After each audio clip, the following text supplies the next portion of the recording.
Deputy speaker Punjab assembly की ruling के खिलाफ केस। सुप्रीम कोर्ट ने फुल कोर्ट बनाने की हुकूमती इत्तेहाद की इस्तदा मुस्तरद कर दी। अदालत ने केस की समाअत सुबह 11:30 बजे तक मुलतवी कर दी। डेप्यूटी स्पीकर के वकील को सुना जाएगा। मामले की बुनियाद कानूनी सवाल है कि अरकान असेंबली को हिदायत पार्टी सरबराह दे सकता है या नहीं। वकला ने फुल कोर्ट बनाने और मैरिज पर दलाइल दिए। अदालत के रिमार्क्स। सुप्रीम कोर्ट के फैसले पर हुकूमती इत्तेहाद और पीडीएम के बड़ों की अहम बैठक। वज़ीर-ए-आज़म की ज़ेरे सदारत हुक्मरान इत्तेहाद और पीडीएम के कायदीन का अहम मुशावरती इजलास। हुक्मरान इत्तेहाद और पीडीएम के कायदीन का फुल कोर्ट के मुतालबे से पीछे न हटने पर इत्तेफाक। इजलास में मरियम नवाज, मौलाना फजलुर रहमान, बिलावल भुट्टो जरदारी, MQM, काफ लीग, ANP, BNP समेत दीगर इत्तेहादी जमातों के कायदीन ने शिरकत की।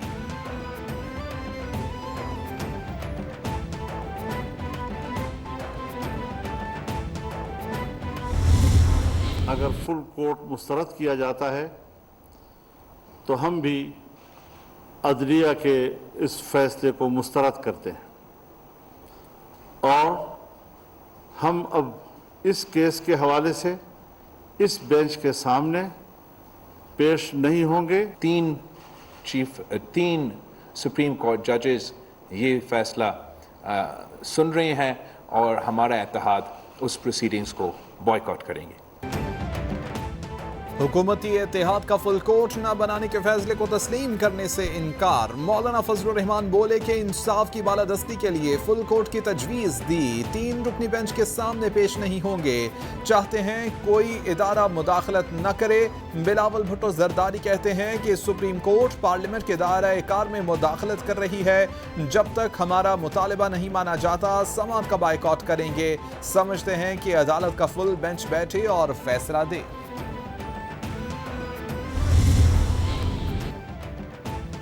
हम आईन और कानून की बालादस्ती चाहते हैं। कानून का तकाजा है कि किसी जज या बेंच पर उंगली उठ जाए तो वो खुद को हटा दे। अब इम्तिहान सुप्रीम कोर्ट का है। ये इंसाफ और कानून का तकाजा है। चाहते हैं कि फुल कोर्ट समाअत करे। शाहिद खाकान अब्बासी की प्रेस कॉन्फ्रेंस। एहसन इकबाल बोले कि सुप्रीम कोर्ट के फैसले के बायस 20 अरकान असेंबली के वोट्स नहीं गिने गए। नजर सानी दरख्वास्त का फैसला आए बगैर ये मामला गलत समत में जा रहा है। बात जो कॉन्स्टिट्यूशन को रीराइट करने के मुतरादिफ है वो ख़त्म होती है तो फिर हमजा शहबाज शरीफ की वही पोजीशन बहाल हो जाएगी जो उन्होंने 197 वोट हासिल करके वो एज चीफ मिनिस्टर जो है वो इलेक्ट हुए थे। जो पॉलिटिकल लीडर है पूरी जमात का जिसकी बुनियाद पर वोट होते हैं सेनेट में भी और नेशनल असेंबली में, वो अगर एक डायरेक्शन दे तो तजाद की सूरत हाल में तजाद नहीं हो सकता। वज़ीर दाखिला राना सनाउल्लाह बोले कि पंजाब असेंबली में काफ लीग के मेंबरान वोट कास्ट करना नहीं चाहते थे। नजर सानी दरख्वास्त और मुतल्लिका दरख्वास्तों को एक साथ सुना जाए। इलेक्शन कमीशन ने पहले 25 अरकान को पार्टी सरबराह की हिदायत पर डी-सीट किया। अब भी पार्टी सरबराह की हिदायत पर ही वोट नहीं किया गया। शेर रहमान बोली कि पार्टी का कायद पार्लिमानी पार्टी का भी सरबराह होता है। PTI सियासी बहरान पैदा करने की कोशिश कर रही है।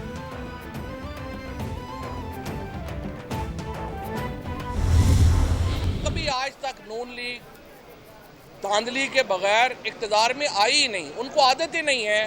बेंच बनाना तो चीफ जस्टिस का इख्तियार है, वो जो भी फैसला करे, लेकिन दबाव में तो नहीं चीफ जस्टिस को बेंच बनाने चाहिए। 3 महीने से पंजाब में कोई हुकूमत नहीं है। पंजाब की जो मईशत है उसकी कमर टूट गई है।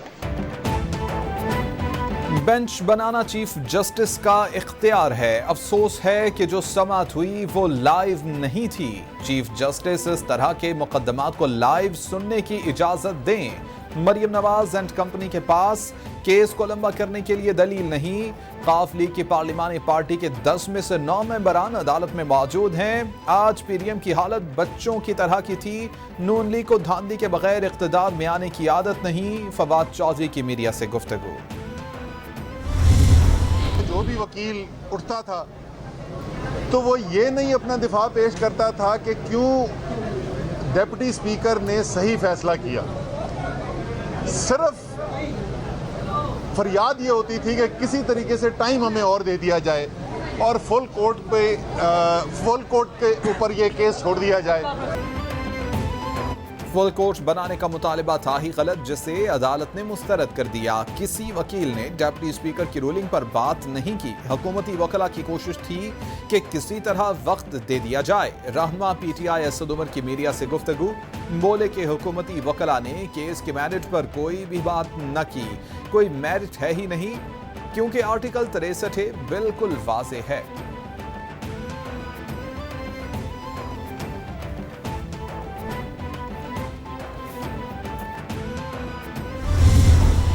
को मैं कुछ नहीं समझती। इस किस्म की लूली लंगड़ी हुकूमत को मेरा बस चले तो मैं आज इस हुकूमत से बाहर निकल जाऊं, लेकिन ये कोई ऐसी चीज़ नहीं जिसको ट्रे में रख के किसी को पेश कर दे क्योंकि किसी ने गुंडागर्दी शुरू की हुई है। ये नहीं हो सकता। अगर लड़ाई है तो लड़ाई हमें बेहतर लड़नी आती है। मरियम नवाज की अपनी ही हुकूमत पर तनकीद, बोली कि मैं इस लूली लंगड़ी हुकूमत को कुछ नहीं समझती। मेरा बस चले तो मैं अभी इस हुकूमत से निकल जाऊं। क्या इमरान खान की बदतमीजी की वजह से हुकूमत उनकी ट्रे में डाल दी जाए? हमजा शहबाज की जीत के बाद तहरीक इंसाफ वाले सुप्रीम कोर्ट गए। कौम ने देखा कि छुट्टी के दिन रात को सुप्रीम कोर्ट रजिस्ट्री खुली। ट्रस्टी वज़ीर आला क्या है, ब्लैक लॉ डिक्शनरी और मुनफरिद आइडियाज कहां से ले आते हैं? अगर कवानीन बनाना पार्लियामेंट का इख्तियार नहीं तो फैसले कर दें। तारिक बशीर चीमा की गुफ्तगू। खालिद मक्सी बोले कि अगर सारे जजेस इस ऐवान के लिए इकट्ठे हों तो इसमें कोई भी मसला नहीं, सब मिलकर काम करें तो मुल्क ठीक होगा। M वली खान ने कहा कि ये इत्तेफाक का वो रास्ता है जो हम निकाल रहे। 3 दिन से हुकूमती टोले के औसान खता हो चुके हैं। हर घंटे के बाद एक रहनुमा दशनाम तराजी करने के लिए आ जाता है। मरियम सफदर, राना सनाउल्लाह और फजलुर रहमान की तरफ से नरम धमकी काबिल अफसोस है। पंजाब की हैवी वेट काबीना और IG पंजाब की तब्दीली अदालती फैसले की खिलाफ वर्जी है। इस पर हमजा के खिलाफ तौहीन अदालत का इत्तलाक होना चाहिए। फयाजुल हसन चौहान।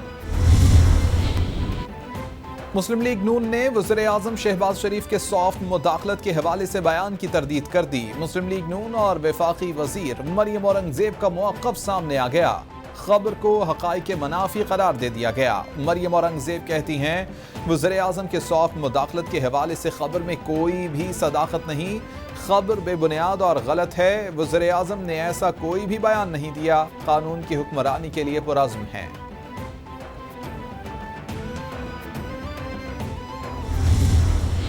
ज़रदारी साहब अपनी निजी दौरे पे दुबई गए हैं। अपनी सालगिरह वो अपने नवासे के साथ मनाने के लिए और अपनी फैमिली के साथ मनाने के लिए दुबई गए हैं। और जो भी प्रोपेगेंडा, जाली प्रोपेगेंडा PTI के लीडरान कर रहे हैं, वो उनकी आदत है लोगों को मुल्क से भागने की और भगाने की।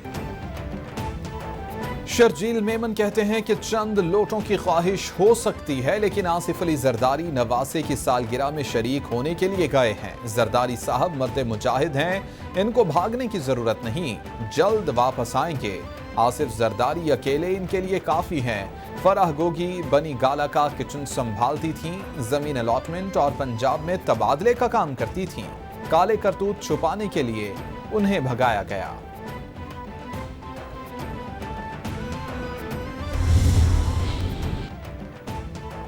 आर्मी चीफ की ज़ेरे सदारत कोर कमांडर्स कॉन्फ्रेंस, मुल्की सिक्योरिटी सूरत हाल, सरहदों की दाखिली सिक्योरिटी का जायजा लिया गया। ISPR के मुताबिक कॉन्फ्रेंस में मुल्की सलामती और सिक्योरिटी सूरत हाल पर गौर किया गया।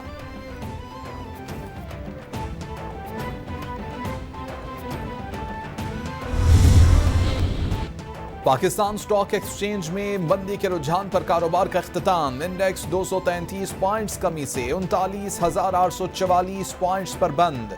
सियासी सूरत हाल के सबब रुपए के मुकाबले में अमरीकी डॉलर की कीमत में बड़ा इजाफा। ओपन मार्केट में डॉलर 3 रुपए महंगा होकर 231 रुपए 50 पैसे, इंटरबैंक में 51 पैसे इजाफे से 229 रुपए 88 पैसे का हो गया। सूबाई वजीर सईद गनी का डिस्ट्रिक्ट ईस्ट कराची के मुख्तलिफ इलाकों का दौरा।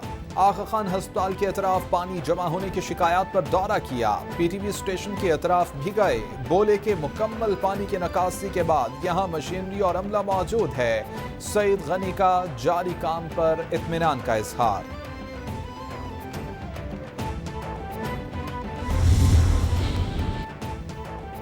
वज़ीर बल्दियात सिंध नासिर शाह का जिला बस्ती और गरबी के मुख्तलिफ इलाकों का दौरा, बरसाती नालों और नकासी आब का जायजा लिया। नासिर शाह ने शहरियों के मसाइल सुने और उन्हें हल करने की यकीन दहानी कराई। कहते हैं कि दिन रात अवाम के साथ खड़े हुए हैं। अल्लाह ताला का शुक्र है कि बहुत से इलाकों को क्लियर कर दिया गया है जहां मसाइल हैं। जल्द पानी की निकासी को यकीनी बनाया जाएगा। अवाम को किसी किस्म की मुश्किलात का सामना नहीं करना पड़ेगा।